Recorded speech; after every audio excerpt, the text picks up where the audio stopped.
જ્યારે હું ઊભો થઈ અને બોલતો હતો ત્યારે બાળકોએ તે વખતે શાંતિ રાખી કે સાહેબ પણ બાળકો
Yeah.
સીઆરસી તથા ગામજનોને નમ્ર વિનંતી છે કે શાળાના બાળકોનું શિક્ષણ થોડું આગળ વધે તેવી શુભેચ્છા પાઠવું છું.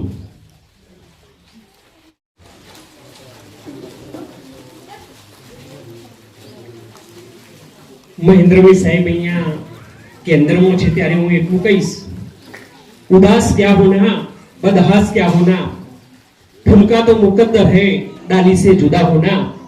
એવા શ્રી મહાકાલિકા માતાના સાનિધ્યમાં શ્રી સરસ્વતી માતાની વંદનાથી જ્યારે આપણે આ કાર્યક્રમની શરૂઆત કરી તો આ પ્રસંગે ઉપસ્થિત શ્રી જ્યોતમંત્રી સાહેબ, શ્રી સીઆરસી કોર્ડિનેટર વિપુલભાઈ સાહેબ, અન્ય એમનો મહેન્દ્રભાઈ સાહેબના ધર્મપત્ની તથા એમનો પરિવાર, વિદાય થઈ ગયેલા છે એવા શ્રી વીણાબેન, કરુભાઈ સાહેબ, મંચસ્થ મને મહેમાનોના નામ નથી આવડતા એટલે મંચસ્થ મહેમાનો, શાળાના આચાર્યશ્રીઓ, શિક્ષકો, ગામ આગેવાનો અને ખાસ મહેન્દ્રભાઈ સાહેબના કૌટુંબિક પરિવારજનો પણ અહીંયા ઉપસ્થિત છે. માતાઓ, બહેનો, વડીલો, બાળકો, એ સાથે હું કહીશ કે વિદાય એ એક જીવનનો રસ્તો બદલાયો છે. શિક્ષકમાંથી જ્યારે નિવૃત્ત થશે પણ એમનું કર્મ બદલાશે, એમના જીવનનો પાછળનો નવો રસ્તો એ નવો કંડારશે. એટલે વિદાયથી આમ દુઃખ થવાય પણ એનાથી જીવન પૂરું નથી થતું, રસ્તો બદલાય છે. તો આપણે આ ભગવાનને અહીંયા પ્રાર્થના કરીશું કે મહેન્દ્રભાઈ સાહેબનું જીવન, પાછળનું જીવન તંદુરસ્ત રહે, એમનો પરિવાર સુખમય બને એવી હું માં કાળીને પ્રાર્થના કરું છું. જય હિન્દ, જય ભારત. ઈચ્છા વગર દુનિયાનું કોઈ પાંદડું પણ હલતું નથી એવા મહાકાલી માતાના ખોળામાં આપણે સૌ મહેન્દ્રભાઈ સાહેબની વિદાયમાં એકઠા થયા છીએ.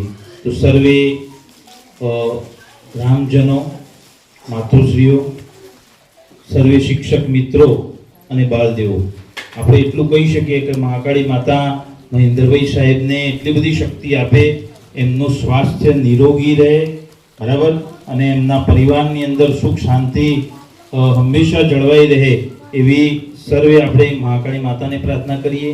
બીજું ખાલી એક મારું સૂચન છે, ઘણી વખત અમુક સમયે આપણે શાળામાં આવવાનું થાય છે, આપણે શાળાની આગળ જે પથ્થર છે ને એક પોઝિટિવ લેજો કે એ પથ્થર હટાવવા માટે કોઈ નેતા, કોઈ આપણે ધારાસભ્યશ્રી કે એ થાય તો એ કરજો, કારણ કે ઘણી બધી જગ્યા છે આપણે ત્યાં આગળ, બરાબર. તો મેદાન છોકરો માટે છે ને એ મેદાનની પણ સરસ ત્યો થઈ જાય, કારણ કે અહીંયા ઈડરની અંદર સ્પોર્ટ કોમ્પ્લેક્સ બને છે, ત્યાં આગળ પથરા હતા. અહીંયા તમે જતા હોય તો સન સિટીથી એ બાદ થઈને જવાય છે, કે પથ્થર હતા ને કોઈ બોમ્બ ધડાકા વગર કે એ પથ્થર કાઢ્યા ને સરસ થયું.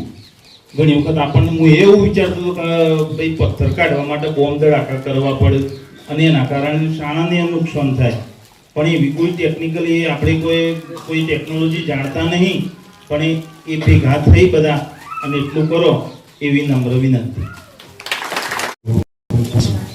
ખાતરી આપી છે. હવે આજના જિલ્લા માટેનો સીઆરસી સાહેબ, કારણ કે અઠવાડિયાની એમની એક મુલાકાત હોય સાહેબ સાથે. નમસ્કાર. આજે વિદાય પ્રસંગમાં ઉપસ્થિત મારા સાથી વિદ્યાર્થી મંત્રી કેયુભાઈ સાહેબ, મહેન્દ્રભાઈ સાહેબના ગામના, ખોડંગ ગામના તમામ ગ્રામજનો, તેમના સંબંધીઓ, કુટુંબીજનો, નિવૃત્ત આ શાળામાંથી લઈ લીધેલ બેન શ્રી વીણાબેન અને નાના ભૂલકાઓ. હવે મહેન્દ્રભાઈ અમારા હાથેથી જ હોય છે. 8 વર્ષ મેં એમના જોડે કામ કર્યું. મહેન્દ્રભાઈ માટે કહેવું હોય તો યંગ, પહેલા તો યુવાન છે, ઉંમરના હિસાબે નિવૃત્ત હોય છે, પણ અમારા સૌથી 11 મારા પાસે મુખ્ય શિક્ષકો છે, એમાંથી તો સૌથી યંગ હોય તો એ મહેન્દ્રભાઈ. આમ ઉંમરમાં સૌથી સિનિયર છે, પણ એક પણ દિવસ 8 વર્ષમાં મારે એવો ના ગયો એમનો ફોન ના આવ્યો. દિવસમાં શાળા માટે કોઈ માહિતી માટે દિવસમાં 2 વખત ફોન અચૂક આવે બરાબર. અને કપૂરજી સાહેબે કીધું એમ કે શબ્દોના માણીગર, એમના શબ્દો જેવા હોય તો તમને કોઈ ગુસ્સો આવ્યો હોય પણ તમે એમની જોડે જો એટલે તમને એમના વશમાં કરી લે. એટલે એક શબ્દોના માણીગર છે બરાબર. અમે કેયુરભાઈને જ્યારે વાત થાય ત્યારે અમે ચિંતા કરીએ કે મહેન્દ્રભાઈ જોઈ છે એ આપણા બંને માટે ખોટ ચાલે એમ. કારણ કે અમારા ઘર પહેલા ઘણા બધા સિનિયર શિક્ષકો હતા, કોઈ આયોજન કરવું હોય તો અમે એમની સલાહ લઈને બંને કરતા બરાબર. પણ હાલ અમારી પાસે એક જ હતા, એ પણ આ 31 પહોંચે જ હોય છે બરાબર. એટલે અમને ઘણું દુઃખ છે, પણ કેવું છે કે ભાઈ સરકારશ્રીએ કરેલું છે કે ભાઈ 58 વર્ષ હોય એટલે નિવૃત્ત થવું પડે. આ નિવૃત્તિ જરૂરી પણ છે ભાઈ. નિવૃત્ત ના થવાનું હોય તો હું પણ ના થઉં, 2 લાકડી લઈ શાળામાં આવું બરાબર. પણ નિવૃત્તિ એટલા માટે મૂકી છે કે નિવૃત્તિ પછીનો સમય તમે પરિવારને આપી શકો, ગામને આપી શકો, સમાજને આપી શકો બરાબર. અને આજ સુધીની જે તમે મૂડી ભેગી કરી છે એ તમારા પરિવાર માટે, તમારા માટે વાપરો, એટલા માટે સરકારશ્રીએ વિદાયની ડેડલાઈન નક્કી કરી છે બરાબર. એટલે હું ચોક્કસ એટલું કહીશ કે જે નિવૃત્તિ પછીનો સમયગાળો છે એમાં મહેન્દ્રભાઈ સાહેબ દીર્ઘાયુ રહે બરાબર. ગામ, સમાજ અને દેશને ઉપયોગી થાય એવી અભ્યર્થના. અસ્તુ. જય હિન્દ, જય ભારત. ખૂબ ખૂબ ધન્યવાદ સાહેબ. અહીંયા મહેન્દ્રભાઈના કુટુંબીજનો પણ પાછળથી અહીંયા ઉપસ્થિત થયા છે. તો ફરીથી આ શાળા, આ ગામ અને આપણા સૌ વતી આપણે એમનું ફરીથી સ્વાગત કરીએ છીએ કે ભાઈ જનમંત્રી શ્રી CRC સાહેબ આજ સુધી મને 24 વર્ષમાં જે ગામના અગ્રણીઓએ સાથ સહકાર આપ્યો છે એવો મને કોઈ દિવસ સહકાર મળ્યો નથી. એવા અગ્રણીઓ, મારું કુટુંબ, મારા બોલાવેલા મહેમાનો, મારો સ્ટાફ આજ સુધી સહકાર આપતો રહ્યો છે. કંઈ પણ હોય, રજા ઉપર હોય, હું ફોન કરું કે ન કરું, કામ મારું થઈ જતું. તો મારો વાલો સ્ટાફ, મારા વાલા ભૂલકાઓ અને ગામની માતાઓ, અધ્યક્ષ અને મારા સ્વાધ્યાયી જે સાથે મારી સાથે વધુ સર્વિસ કરી છે એવા પધારેલ મેં બેનને આમંત્રણ આપી દેવા મારા વીણાબેન. વધુ તો કહેતો નથી, પણ પહેલો તો સમય આપના મારાથી ગામમાં બાળકોમાં કોઈ ભૂલ થઈ હોય તો માફ કરજો. મેં મારાથી થતો તો કે બધું કરી આપ્યું છે, છતાં ખોટ જણાય, જરૂર પડે મારું ઘર ખુલ્લું છે. ગ્રામજનો પણ આવશે, બાળકોને, સ્ટાફને તો ખાસ કે તમારે કોઈ જરૂરત પડે, કોઈ માહિતીની જરૂર પડે તો મારી પાસે ભંડાર છે, હું તમને આગળ રસ્તો બતાવીશ. અસ્તુ. જય હિન્દ, જય ભારત.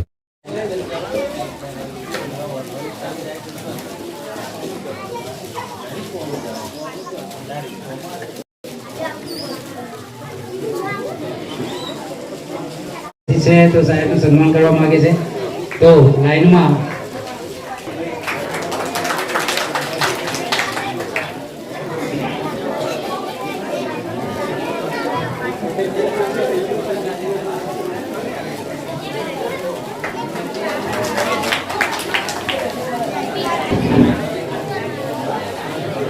આપણે સાહેબ સાહેબ જોઈશું. ત્યાં જો શું થાય છે, જુઓ જો ત્યાં જોઈ.